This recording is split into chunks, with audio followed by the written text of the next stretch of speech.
Hello viewers, I am Deepthi. After solving all the science subjects and mathematics improvement examination given by the council for the year 2025, today I am going to solve history series. It means HCD paper number 1 improvement examination for the year 2025. And as you know, I have told you in the previous videos also, these papers will give you best revision for the topics covered by you. तो इसीलिए इनके ऊपर videos बना रही हूँ. Already improvement paper का अब video answer देने का कोई फायदा नहीं है, बट क्योंकि कोई और सॉल्व नहीं करता इसीलिए मैं आपकी रिवीजन के लिए इनको सॉल्व कर रही हूँ. Now starting with section A. First question is MCQ. A Supreme Court judge can continue in office till the age of कितने साल तक रह सकते हैं? 60, 62, 65 years. And as we all know, this is 65 years. Other option is 67 years also, but it is also wrong. Now, second is given below are details of a few Indian citizens W, X, Y, Z. Select the one who is eligible to be appointed as the Prime Minister of India. And first person is W. हमें नाम नहीं दिए जाते, ऐसे देते हैं question में. As 20 years है. He is a famous actor. Actor होने से कोई प्रॉब्लम नहीं है, बट एज क्या है? 20 years गिवन है आपको. तो इट मीन्स आपको पता है minimum age criteria is 25 years to be eligible for the elections. तो नहीं पॉसिबल है. एक्स को चेक करें. 48 has been convicted by court for corruption. तो करप्शन का चार्ज इनके ऊपर लगा हुआ है. इट मीन्स आपने क्राइटेरिया पढ़ा हुआ है कि proclaimed criminal is also not eligible, तो ये भी कैंसिल हो जाएगा. Y is 35 has accepted foreign citizenship. तो हमें पता है कि he should be Indian citizen, तो वो भी नहीं हो पाएगा क्योंकि इंडियन सिटीजन हमारी मेन उसमें से आती है रिक्वायरमेंट में से. लास्ट इज जेड जो कि है तो 50 years के हैं बट इज ए साइंटिस्ट. तो 50 years कोई बात नहीं है, लेकिन और साइंटिस्ट भी कोई दिक्कत नहीं है. इट मीन्स हमारे लिए इसमें करेक्ट ऑप्शन कौन सा आ जाएगा? This is Z. For option number 2 हमारे लिए जेड पर्सन ज्यादा एलिजिबल है. Third is how can Mr Amit, a non member of the parliament, be appointed to the union cabinet. कैसे आ सकते हैं मिस्टर अमित यूनियन कैबिनेट के लिए? He has to become a member of either house within 6 months of appointment. अभी उसने पहले क्या दे दिया कि वो अभी नॉन मेंबर है. जो मेंबर इलेक्ट हो क्या है उनकी बात ही नहीं कर रहे हैं, हम एक ऐसे मेंबर की बात कर रहे हैं जो अभी नॉन मेंबर है. कैसे वो बन सकता है? तो फिर अब फर्स्ट पॉइंट आ गया, he has to become a member of either house within 6 months appointment. तो आपको पता है ये ऑप्शन करेक्ट है, because normally only the members of parliament are appointed as ministers. But इस केस में अगर उन्होंने 6 months के अंदर प्रूव करवा दिया अपनी मेंबरशिप को, तो इसमें प्रोग्राम के लिए भी एलिजिबल हो ही जाएंगे. He can be appointed under the discretionary power of prime minister. नहीं होती, डिस्क्रिशनरी पावर होती है प्रेसिडेंट की है. Appointment will be delayed until he becomes a member. He can not be appointed as a minister. बाकी other options are not correct. In fourth part which feature, ये आपको picture दी गई है इसके अंदर में, which feature of collective responsibility of the cabinet is depicted in the picture given below. All the ministers are collectively responsible to लोक सभा, जो कि हमारा इसके लिए करेक्ट ऑप्शन है. क्योंकि सारे जब हम कलेक्टिव की बात करते हैं तो रिस्पॉन्सिबल ही लोकसभा के लिए होते हैं. कलेक्टिव और इंडिविजुअल रिस्पॉन्सिबिलिटी पेपर का शॉर्ट क्वेश्चन है, चाहे नोट के फॉर्म में आएगा, एमसीक्यू या डिस्टिंग्विश, आपको पता होना चाहिए. जब कलेक्टिव रिस्पॉन्सिबिलिटी की बात आती है तो हम लोकसभा के लिए आंसरेबल होते हैं. All the ministers must function as a team and discuss policies. ये इसके लिए क्राइटेरिया नहीं है, वैसे तो होता है. The ministers are responsible to the president. President के लिए कब होते हैं? जब हम इंडिविजुअल रिस्पॉन्सिबिलिटी बात कर रहे हैं. यहाँ तो हम कलेक्टिव की बात करें तो थर्ड भी नहीं होगा. Prime minister is the head of the cabinet, वो होता तो है लेकिन यहाँ पर हमें नहीं दिखाया जा रहा. तो a option is appropriate in this case. How many elected members are there in Rajya Sabha. तो कितने होते हैं इलेक्टेड मेंबर? 238. क्योंकि 12 तो आपको पता ही है कि नॉमिनेटेड होते हैं और 250 हमारा मेन होता है. अभी तो वैसे 245 भी हैं ही हैं. Next is choose the correct option with regard to an ordinance के बारे में. अब फर्स्ट है it is passed in the winter session of parliament. जब वो सेशन की ही बात कर रहा है तो फिर तो बात ही नहीं होती है. ऑर्डिनेंस कब पास होता है? जब दोनों हाउसेस सेशन में नहीं होते हैं. तो both the houses not in session, तो उस वजह से ये वाला तो हो ही नहीं सकता क्योंकि विंटर सेशन तो वो खुद ही शो कर रहे थे, नहीं है. It must be approved with in 6 weeks of reassembly of the cabinet. 6 weeks के अंदर अंदर उसको अप्रूव होके आना है और cease to operate after 6 weeks वो रुक जाती है. तो ये बिल्कुल ठीक हो जाएगा. The president prepares the ordinance, हमें पता ही है, ठीक है. It is a permanent law, no. It lapses if parliament does not approve it, तो अपने आप ही लैप्स हो जाएगा. तो डी करेक्ट नहीं है, ए करेक्ट नहीं है. अब हमें बी और सी में से सोचना है. तो president prepares the ordinance, president ही करता है. and it must be approved within 6 weeks. अब आप ध्यान से उसको पढ़ो, लाइन को पढ़ो, within 6 weeks of re-assembly of parliament. क्या ये ऑप्शन ठीक है?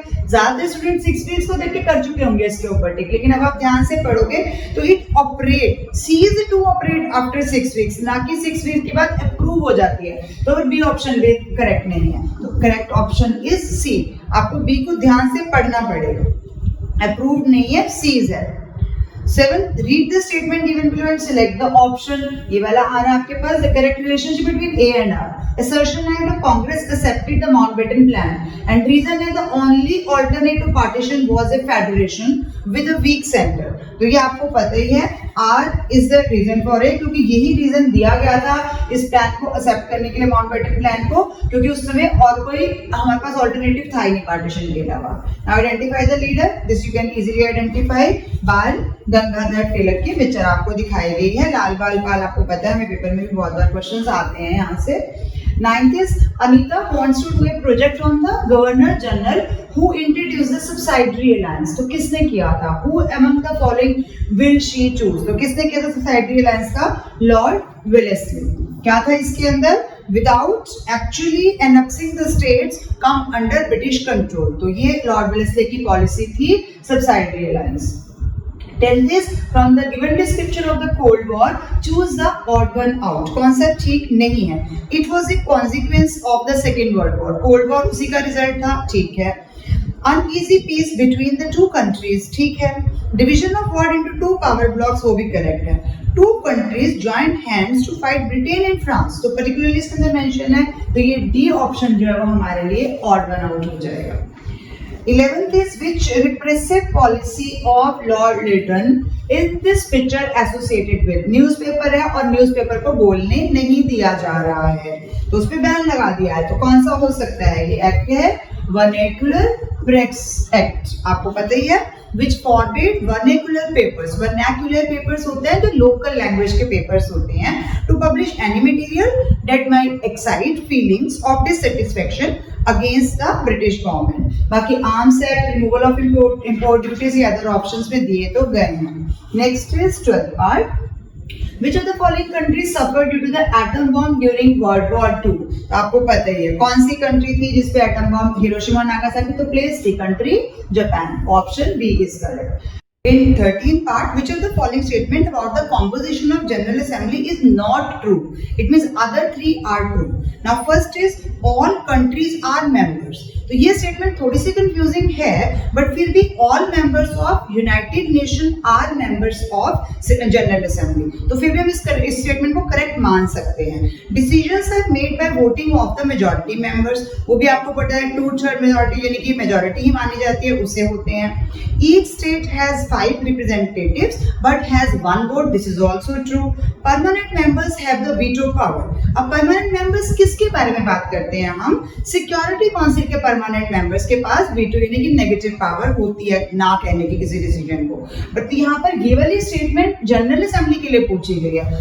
जनरल असेंबली के लिए according to me permanent members are veto power. ये वाला ऑप्शन हमारा नॉट करेक्ट में आ जाएगा, क्योंकि फर्स्ट वाले में स्टेटमेंट थोड़ी सी इनकम्प्लीट है. All countries means all members of United Nation are members of General Assembly. इस तरह से लिखना चाहिए था, बट फिर भी मीनिंग निकल रहा है. So according to me, D option is not true in this case. Next is identify the early national leaders. इसमें से कौन कौन से हैं? दादा भाई नौरोजी हैं, बिपिन चंद्र पाल नहीं है, सुरेंद्र नाथ बनर्जी हैं और अरबिंदो घोष भी नहीं है. अर्ली नेशनलिस्ट की बात कर रहे हैं, तो option number C is correct. P and R यानी दादा भाई नौरोजी और सुरेंद्र नाथ बनर्जी. नेक्स्ट है which of the following has influenced the objectives of NAM यानी कि नॉन अलाइनमेंट मूवमेंट. तो पहला आ गया नेटो, फिर दूसरा आ गया पंचशील. तो ऑब्जेक्टिव्स ऑफ NAM आपको पता है पंचशील से ही आए हैं. तो principles became guidelines for NAM. Panchsheel के ही प्रिंसिपल से जिनको गाइडलाइन मान के NAM बनाया गया है. तो हमने उन्होंने ये बोला इन्फ्लुएंस यानी कि किसका प्रभाव पड़ा है. बाकी नेटो, सियाटो और वार्सो पैक्ट तो अपोज थे, किसी भी मिलिट्री अलायंस के तो NAM अपोज करता था. तो ये तीनों हो ही नहीं सकते हैं, तो option number B is correct. And last MCQ is which agency of the United Nation organization is connected to this picture. तो आपको दिख रहा है पोलियो वैक्सीन का दिखाया गया है, तो world health organization WHO. Now MCQs are over. Question number 2. Mention any two powers of the Prime Minister reference to the President. तो आपको पता है Prime Minister की पावर में किसी न किसी फॉर्म में पेपर में आती ही है, यहाँ पर President के साथ रिलेशन में आई है. तो he is the principal advisor of the President. So Prime Minister is the real executive and President is the nominal head. हम इस तरह से लिख सकते हैं. सेकेंड पॉइंट, क्योंकि 2 मार्क्स के आपको सब मिनिमम 2 पॉइंट्स देने हैं. Link between president and council of ministers and communicate all the decisions. वो भी प्राइम मिनिस्टर ही कन्वे करता है, प्रेसिडेंट तक पहुंचाता है. तीसरा, एडवाइस देना on various important appointment etcetera. बाकी आप कोई भी और पॉइंट ले सकते हो जो इसके साथ रिलेटेड है. Second, imagine you are a young member of Forward Bloc. How would you and your party work towards establishing a socialist society?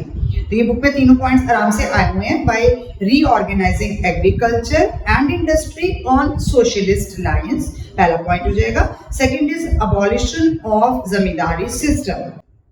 Next आ गया, mention any 2 points to highlight the significance of Lucknow pact. क्यों important था आपको पता ही है. Lucknow pact 1916 में पास किया गया. कैसे हुआ था, सिग्निफिकेंट क्यों है? Because Hindu and Muslims worked together after this. From 1916 to 1922 they worked together.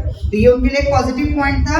दूसरा आ जाएगा, unity between assertive nationalist after the Surat session. जो सूरत स्प्लिट हम पढ़ते हैं 1907, तो उसके बाद इतने सालों बाद, लगभग 9 इयर्स के बाद असर्टिव नेशनलिस्ट और अरे नेशनलिस्ट इकट्ठे आए थे. तो ये दोनों ही पॉजिटिव पॉइंट हमारे को लखनऊ पैक्ट में मिले. तिलक के काफी एफर्ट्स से, एनी बेसेंट और तिलक के लखनऊ पैक्ट के पास होने में, जब वो जेल से छूटे उसके बाद ही ये सब किया गया था. Fourth question, many any 2 methods of early nationalist. तो अर्ली नेशनलिस्ट के कोई भी आप 2 लिख सकते हैं.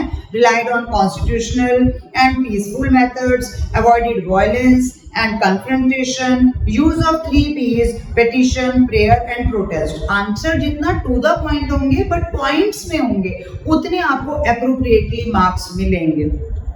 Name any 2 countries of the triple entity. कौन कौन से कंट्रीज ने पार्टिसिपेट करा था?